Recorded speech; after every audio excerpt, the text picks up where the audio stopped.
Hello good evening everyone, my name is Ankita and welcome to the YouTube channel of judiciary gold.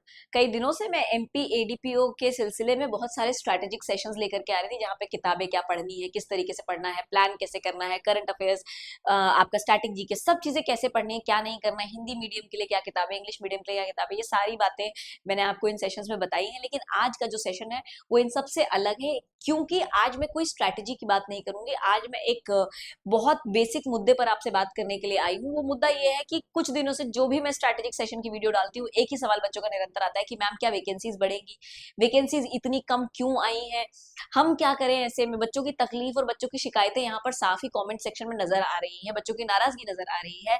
अब आपकी नाराजगी दूर करने का मेरे पास और कोई तरीका तो नहीं है, लेकिन हाँ, हम इस विषय पर चर्चा जरूर कर सकते हैं। शायद ये चर्चा पा करके आपको एक क्लोजर मिल जाए, या आपको शायद थोड़ा सा आश्वासन मिल जाए कि जो भी हुआ है वो शायद बदले, या ना भी बदले तो उस समय में हमें क्या करना है, इस मुश्किल समय में, इस कठिन घड़ी में हमारा क्या कोर्स ऑफ एक्शन होना चाहिए। शायद आपको वो समझ में आ पाए, शायद मैं आपको वो समझा पाऊं। तो सबसे पहले बात करते हैं यहाँ पर जो हमारे पास तीन सवाल है कि वैकेंसी इतनी कम क्यों है। जब एक वैकेंसी इतनी कम है तो इसमें हम क्या करें, है ना। एज अ स्टूडेंट हमारा जो मोटिवेशन है, वो मोराल है, वो बिल्कुल डाउन हो चुका है, हमारी एनर्जी, हमारा एंथुजियाज्म डाउन हो चुका है। तो हम क्या करें इस परिस्थिति में। और आखिरी बात की, क्या आने वाले समय में वैकेंसीज का नंबर बढ़ सकता है, क्या इस बात की संभावना है। तो सबसे पहले शुरू करेंगे हम इस सवाल के साथ में कि वैकेंसीज इतनी कम क्यों है। देखिए, जब तक ये नोटिफिकेशन नहीं आया था, लोक सेवा आयोग जो है मध्य प्रदेश का, वो हमको कॉन्स्टेंटली बच्चों को असमंजस में ही रखा हुआ है। ठीक है, पहले आपका कैलेंडर आया जब पब्लिक सर्विस कमीशन का, तो उसमें एडीपीओ का जिक्र नहीं था। फिर जब एडीपीओ का जिक्र किया गया, डेट नोटिफाई करी गई, तो वैकेंसी नहीं बताई गई। जब वैकेंसी बताई गई तो मात्र 17 वैकेंसीज बताई गई, जो कि बहुत ही कम है अपेक्षित वैकेंसीज के अगर हम अपेक्षा देखें तो। अब हमने अपेक्षा लगाई थी कि वैकेंसीज जो है वो कहीं 100 के मल्टीपल में आएंगी, और वैकेंसीज आई मात्र 17।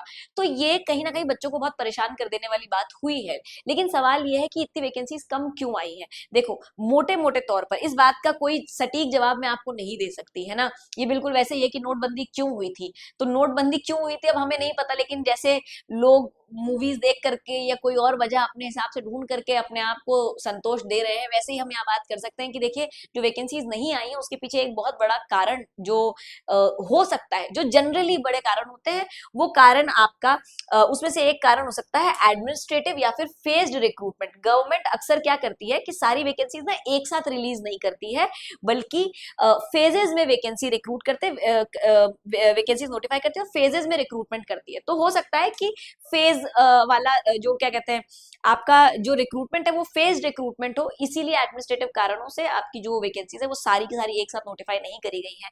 जो दूसरा एक कारण बहुत बड़ा हो सकता है वो है डिपार्टमेंटल रीअसेसमेंट। प्रोसिक्यूशन डिपार्टमेंट में भी maybe restructuring the post and adjusting the district wise requirements, and that is why उन्होंने पूरा एग्जैक्ट नंबर ऑफ पोस्ट आपको अभी नहीं नोटिफाई करी। हो सकता है वो खुद ही रिस्ट्रक्चर करने में, अनुमान लगाने में, आंकलन करने में लगे हुए हैं, इसीलिए अब तक उन्होंने एग्जैक्ट नंबर या full complete number of vacancies notify नहीं करी है। रैदर उन्होंने एक क्या कर दिया है, अर्जेंट बेसिस पे या फंक्शनल बेसिस पे 17 पोस्ट आपको नोटिफाई कर दिए। इसके अलावा बजट इश्यूज भी हो सकते हैं, इसके अलावा आपके और बैकलॉग्स का इशू और करंट वैकेंसीज का इशू, बहुत सारे इशू हो सकते हैं, बट हम कोई सटीक कारण इस बात का नहीं दे सकते हैं। फिलहाल बस एक हकीकत है हमारे सामने, वो ये है कि एडीपीओ के लिए 17 वैकेंसीज आई हैं, और इसी के साथ में हमको फिलहाल अपनी तैयारी कह लीजिए या जो भी है, हमें संतोष बना करके रहना पड़ेगा।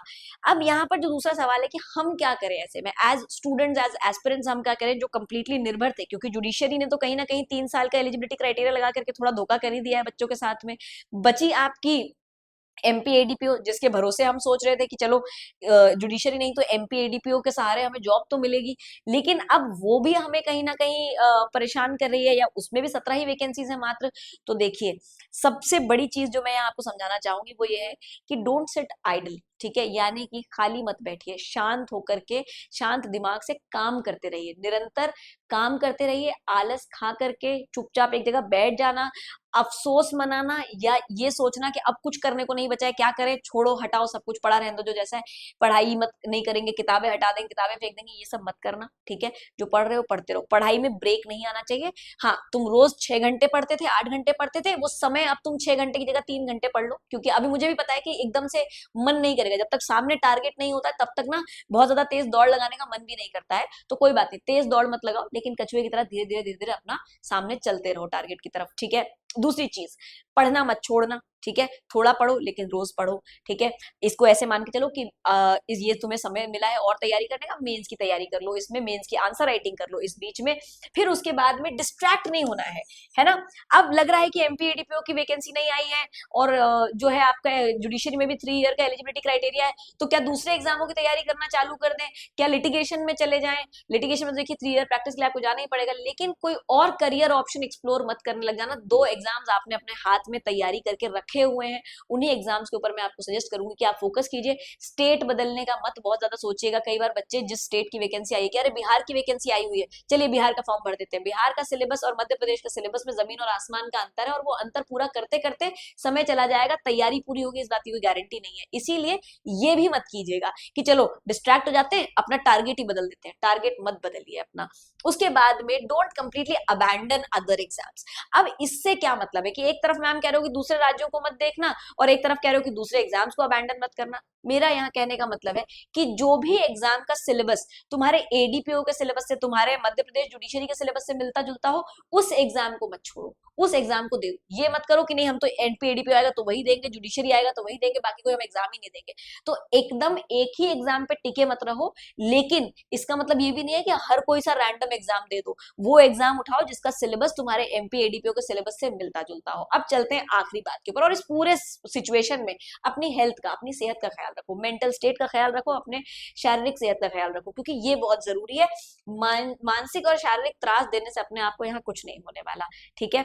तो आपकी हेल्थ अच्छी रहे, ये सबसे इंपॉर्टेंट है at the end of the day. क्योंकि अगर मान लीजिए वैकेंसीज बढ़ती भी हैं तो उस दिन भी ना पूरी एनर्जी के साथ पढ़ने आना पड़ेगा, और वो एनर्जी, वो स्टैमिना खत्म हो जाएगा अगर निरंतर नहीं पढ़ते रहोगे और अपने शरीर का ख्याल नहीं रखोगे, अपने दिमाग का ख्याल नहीं रखोगे। तो अब आते हैं हम एक आखिरी सवाल पे, जो सबसे कॉन्ट्रोवर्शियल सवाल है कि क्या वैकेंसीज बढ़ेंगी। देखिए, हमने बहुत सारे न्यूज चैनल्स देख लिए, हमने बहुत सारे प्रोटेस्ट देख लिए है ना। कई सारे लोगों ने इस बात के विरुद्ध बोला, कई वकीलों ने इसके विरुद्ध बोला, कई स्टूडेंट्स ने इसके विरुद्ध बोला, कई आपके जो आप कह सकते हो कि सोशल मीडिया प्लेटफॉर्म्स हैं उन्होंने इसके विरुद्ध बोला, इंस्टीट्यूशंस ने इसके विरुद्ध बोला, संस्थाओं ने इसके विरुद्ध बोला कि ये इतनी कम वैकेंसीज देने का क्या मतलब है। 17 वैकेंसीज कोई वैकेंसीज होती है? आपने इतने लंबे समय में एग्जाम घोषित किया और अब आप इतनी सी वैकेंसीज दे रहे हैं, वो भी तब जब बच्चे कंप्लीटली आपके ऊपर आश्रित थे। तो देखो, वैकेंसीज जो है ना ये बढ़ेंगी या नहीं बढ़ेंगी, इस बात की मैं कोई गारंटी आपको यहाँ पर नहीं दे सकती हूँ, लेकिन हाँ संभावित तौर पे अगर हम बात करें तो संभावना है, क्योंकि लोग निरंतर इसके विरुद्ध बोल रहे हैं, कम वैकेंसीज के विरुद्ध बोल रहे हैं। और दूसरी बात, कोई बहुत सटीक कारण या कोई बहुत लॉजिकल कारण इस बात के पीछे नहीं नजर आ रहा है कि वैकेंसीज इतनी कम क्यों है। रिक्वायरमेंट, या अगर हम अंदरूनी रिपोर्टों की बात करें तो वैकेंसीज आपकी काफी सारी आनी चाहिए थी। आपकी वैकेंसीज 200 से ऊपर ही एक्सपेक्टेड थी, है ना। कई जगहों पे तो 600 650 वैकेंसीज की अपेक्षा थी। तो वैकेंसीज का इसका मतलब, अगर ये न्यूज है या अगर ये अपेक्षित वैकेंसीज का नंबर दिया जा रहा है तो कहीं ना कहीं इतने की आवश्यकता है। पर क्यों 17 वैकेंसीज नोटिफाई करी है, इसके पीछे क्योंकि सटीक कारण नहीं पता है। हम ये भी सटीक तौर पे नहीं बता सकते कि क्या नई वैकेंसीज और नोटिफाई करी जाएंगी या नहीं करी जाएंगी। हो सकता है फेज रिक्रूटमेंट के चक्कर में वैकेंसीज नहीं नोटिफाई करी जा रही है, हो सकता है कि कोई और आंकलन करना चाह रहा है लोक सेवा आयोग, इसीलिए सारी वैकेंसीज अभी नहीं नोटिस करिए, लेटर फेज में नोटिफाई कर दे। लेकिन आपसे बस मैं यही कहूंगी कि किसी भी पॉजिटिव एक्सपेक्टेशन या नेगेटिव एक्सपेक्टेशन या धारणा के साथ में मत बैठिए। अपनी पढ़ाई कर रहे हैं, अपनी पढ़ाई करते रहिए, ठीक है। आप अपने कर्म पे ध्यान दीजिए, फल आपको अपने आप ही मिल जाएगा समय आने पे। मेरे लिए यहाँ खड़े होकर के कहना शायद आसान है, आपके लिए कर पाना मुश्किल है। बस मैं यही कहूंगी कि करने का प्रयास कीजिए, ठीक है।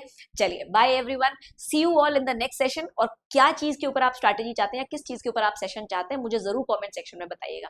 Bye everyone, make your day great.